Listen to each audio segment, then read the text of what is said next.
With a few exceptions here and there, most people love going to the zoo. After all, zoos give us the chance to see amazing animals up close. Of course, if you put a bunch of humans next to a bunch of lions, tigers, and bears, sooner or later, you're going to have some pretty scary encounters. And oh my, somebody is going to get hurt. So in this video, we will be discussing about the real story behind zoo attacks. Tatiana was a 300-pound Siberian tiger at the San Francisco Zoo. Like any big predator, she demanded respect. Let your guard down for a second, and Tatiana would pounce. That's what happened in February 2001, when the cat sliced up a zookeeper's arm. However, that was nothing compared to what occurred on December 25, 2007, when 17-year-old Carlos Sousa Jr. visited the zoo with two friends, Paul and Kulbir Dhaliwal. It's not clear exactly what happened that Christmas day, but investigators believe the trio provoked Tatiana into attacking.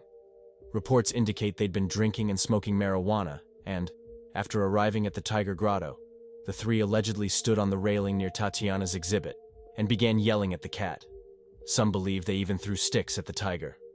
Whatever happened, Tatiana was furious, and she leapt from her enclosure and climbed over the dividing wall, which was lower than mandated by federal law. The tiger then went after 23-year-old Kulbir, but Sousa didn't abandon his friend. He screamed to get the tiger's attention, but unfortunately, the big cat slashed Sousa's throat, killing the teenager. The Dhaliwal brothers escaped to a cafe about 300 feet away, but soon the tiger was on their trail. When Tatiana caught up with the brothers, she began to maul Kulbir. Fortunately, at least 4 police officers arrived on the scene. Worried they might hit the brothers if they opened fire, the cops initially tried distracting the cat by shouting and shining bright lights. Eventually, Tatiana made a move at the officers, but before she could strike, the police shot the tiger to death. After the incident, the San Francisco Zoo made dramatic changes to the tiger enclosure, making it much more secure. The zoo was also ordered to pay $900,000 to the Dhaliwal brothers, as well as an undisclosed amount to Carlos Sousa's family. There are some zoos with absolutely impeccable reputations like the Singapore Zoo or the Henry Dorley Zoo in Omaha, where the animals are treated like royalty, the educators are incredibly knowledgeable, and professionals do important research. Then, there are the less-than-stellar zoos, where creatures are kept in small cages, staff members have no idea what they're doing, and sloppy management sometimes leads to horrible accidents. One such place is the Shanghai Zoo, a facility that's been criticized as the worst government-run zoo in Taiwan. In April 2007, the zoo made international headlines when a veterinarian tried to anesthetize a saltwater crocodile. After sticking his hand inside the reptile's enclosure, the croc whipped around and ripped off the vet's arm. Zoo workers shot the crocodile in the neck, and while the bullets didn't pierce the skin, they did force the animal to drop the arm. Thankfully for the vet, doctors managed to stitch him back together.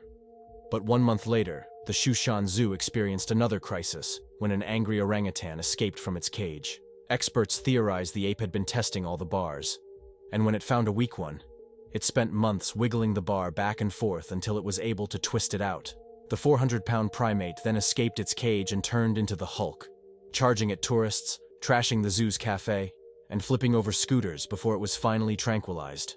The orangutan was then shipped off to the Taipei Zoo, but the two back-to-back incidents focused the spotlight on the Shanghai Zoo, and soon critics were pointing to a long list of the zoo's embarrassing missteps and outrageous oversights.